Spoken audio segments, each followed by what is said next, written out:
Boo! You are shaking so much. I just scared the hell out of you. Anyways, hello. So I put out a tweet yesterday that said, give me suggestions for things to do on stream tomorrow. And the suggestions were, some of them were cool. I'd consider some of them for other streams. Others were funny, like some things that would literally kill me. But everything else was just kind of like, So I decided to take the lame way out and revisit the revisiting series, because I haven't done one of these in a while. Oh yeah, there's a cat, by the way. He lives in my room. So yeah, I didn't know what level to do, so I figured I'd do a level that I at least kind of still know how to play, so I wouldn't sit here trying to relearn the parts over and over again. And Sonic Wave. Some of you may know that I've beaten this level basically double-digit times. I think I'm up to 8 or 9. I think I'm at 8. 8 times I've beaten this probably. I'm not gonna try to get to 10 this video. I don't really know what else to say. I mean, first time I beat this level, it was my hardest. It was back in like middle of 2018, like late spring, and when I beat it, it was like 4th or 5th on the list. Once again, I mean, if I rebeat it for this, that's great. I'm not expecting to. It's just, you know, a cool thing that, you know, I could do for this. We'll see. We're just gonna have fun and hope I don't get bored. First thing I'll mention about this level is I don't know why the transition thing before the first wave is even there. It looks cool. It's well made, but why in this level? This level should not have that. How many devices did I beat Sonic Wave? Technically 2 or no, 3.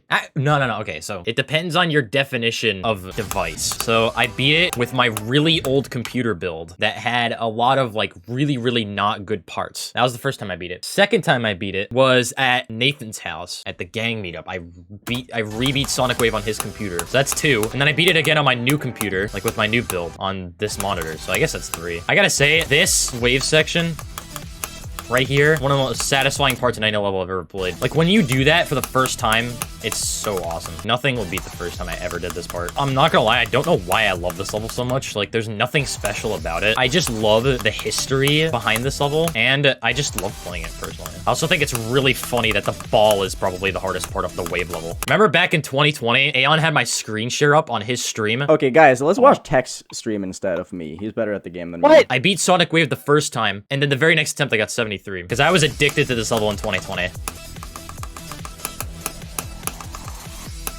Yay. How far can I get now?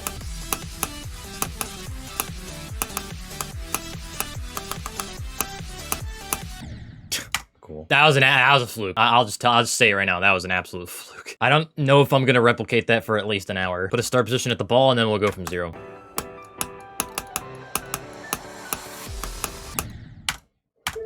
I am so good at the game, you know what I'm saying? What if I challenge myself to beat it with the dumb transition?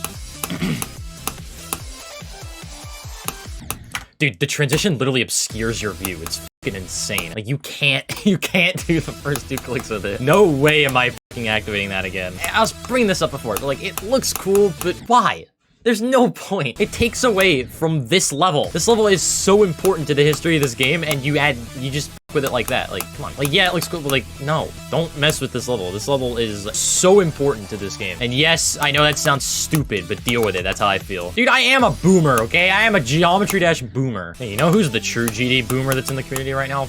Aeon Air. Aeon is like the one I go to immediately because like he's still at it after 9 years almost. He's been here since like the beginning and he's still here. I mean, I've been in the community for just around 7 years now. I joined January 2016 basically. And yeah, by the way, Monday is 6 years since 2.1 came out. We are less than a week away from six years. I just can't believe it, dude. I'm not gonna talk about 2.2 again, I promise. I talk about it every single stream, but the truth is I just fucking want it and I'm over it. I'm over 2.1. This year will also mark 9 years since I bought the game. There was a year and a half of me playing the game where I wasn't in the community at all. Middle of 2016 is when I actually started to get decent at the game. Dude, the 100% attempt on this is gonna come, yeah, it's gonna be completely random. It's not gonna be like, oh, he's getting consistent, he's gonna beat it soon. Nope, it's gonna be completely random. You know, as of late, it's been really hitting me how close I am to just having 0 free time. This semester, I start tutoring and I start my teaching classes as well, which means just infinitely more work and I need to get field experience and shit like that. So there's just so much more that I have to do starting this semester that it's like really starting to hit me that like this teaching thing is real and it's gonna be like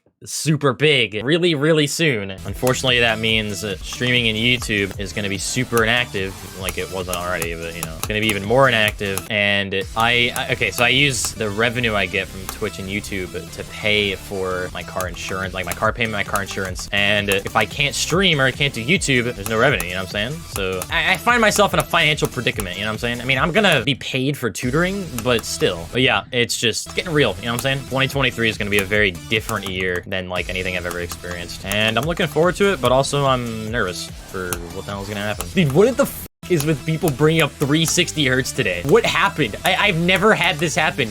This is like the 4th time. There's just this random stigma around 360 hertz now? Like, what happened? I have played with 360 hertz on stream for so long.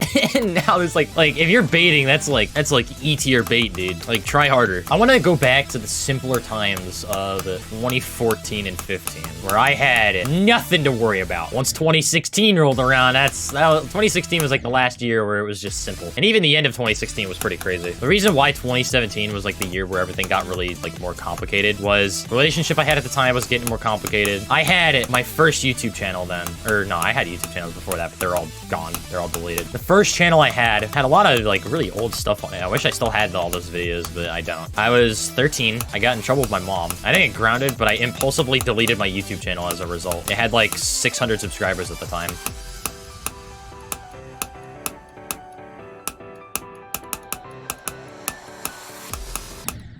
Random 72. I told you, everything is gonna be random. Anyway, what was I saying before? Oh yeah, the thing about my freaking first YouTube channel. That first YouTube channel I made in the beginning of 2016, which I was 12. So in January 2017, I impulsively deleted it. My mom and I got in like this argument about shit. It wasn't grounded. It wasn't like I wasn't told to do anything. It was on my own will deleting that. It was completely impulsive. I didn't have to do it, but I 100% impulse decision, and I still regret it. I had 600 subscribers at the time, which obviously wasn't that much, but you know, I was starting to actually like kind of grow. I was still playing on mobile, and I got a shout out from Paco Sky, who was the best mobile player at the time, and he had a pretty big following. He shouted me out literally like a week before I deleted the channel, and I actually started to make a name for myself as a mobile player back then, because I was beating shit like ultrasonic, asymmetry, which, by the way, that stuff was top 30 on the list at the time, and beating stuff like that on a phone back then was kind of unheard of. Yeah, I deleted that, and then I made my current channel, the one I have right now, but it took me longer on that channel, on my current channel, to gain the subscribers I had on my first channel, which was up for about a year. When the 1 year point came with this channel, I was at around 500 subs. I hit 1K that same year, right around when I was beating Gamma. Things blew up kind of after that. 2019 is probably the biggest growth I'll ever see on any platform ever, because I went from 10K to 20K in like 2 months, and then 30K in a month. 30K to 40K is the fastest I've ever grown in my life. It was crazy, because it was like less than a month between 30 and 40,000 subs. Then 40,000 I hit in August, and then 50,000 I didn't actually hit until the next year in January. Yeah, the Ouroboros effect, exactly. Ragnarok and Ouroboros kind of carried my growth a little bit. Same with Zodiac, kind of, but I still think Ragnarok and Oro kickstarted my growth the most. And the fact that 2,600 people watched me verify Ouroboros, that is, I still can't believe that number. Like, I had 2,600 viewers verifying Ouroboros. It's even crazier to me that I had 2,100 viewers watching me verify Ocular Miracle. 2019 and 2020 were crazy times, dude, for me on the internet. But then, in the middle of 2020, Mario Kart happened, and then I took a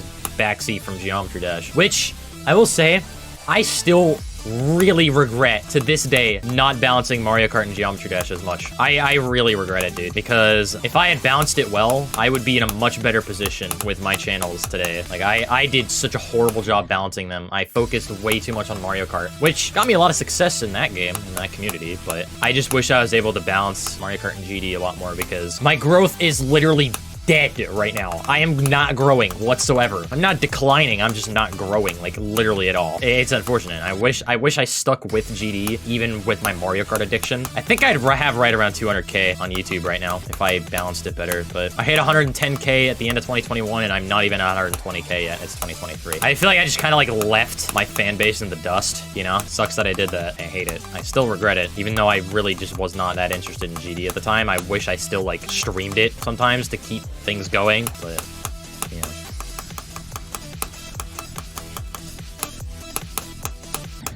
I'm not gonna lie, I said at the start of the stream, let's hope I don't get bored. You know what's happening? Guess what's happening? You'll never guess. I bet you can't. Now I'm starting to understand why so many people hate this level, because it's boring. Like, if I'm playing from here, I enjoy it, but like, if I'm playing from zero, I can't stand it for more than 5 minutes. Guys, there exists a universe somewhere where I am still to this day the best player in the game. That exists somewhere. Unfortunately, I stopped playing the game for too long. If only it were that easy, you know? Speaking of universes with invisible deadlock, there exists a universe where I did die at 94 and actually beat that level. I mean, if I did get really motivated and just decided to grind for like a month and a half, I feel like I could be decent again. It's just, I don't want to, and I don't think I can. I need to regain the 2019 headspace without the toxicity. Cannot believe people stuck with me through all the shit that I said and the way I acted. Like, Jesus Christ. But I'm thankful for it. I wouldn't want any other way, you know? Glad people stuck with me. It was just, I don't know how. Yeah, dude, I mean, this might be a little biased, but people say 1.9 was the golden age of GD, which I agree. I agree with that. I think, like, the second golden age of GD was the 2019 rise of, like, bigger players, because I truly think that that saved the community, because after Bloodlust, there was nothing. There was nothing interesting for, like, a year. Like, the community, like, the game was literally dying in 2018. Everyone thought that this game was gonna be dead by the middle of 2019, and the rise of top players literally saved it,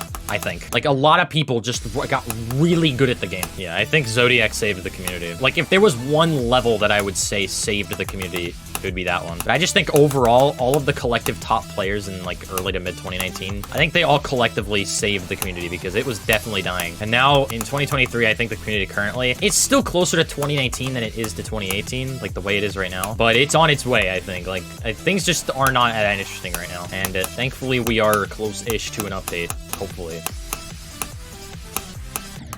Okay, I'm done. That was so much shorter than I wanted, but it's fine. I would have loved to play this for longer, but I am just so low energy today and tired that I just kind of like, I'm fed up. This made me realize I don't like this level as much as I used to. I still really enjoy the wave parts, but everything before the first wave is just so boring. It's such a drag, and now I get why people don't like this level that much. It's just that the beginning is such a drag. It's so slow. Like, every time I'm there, I just like, get to the wave, please. I'm begging you, get there, please.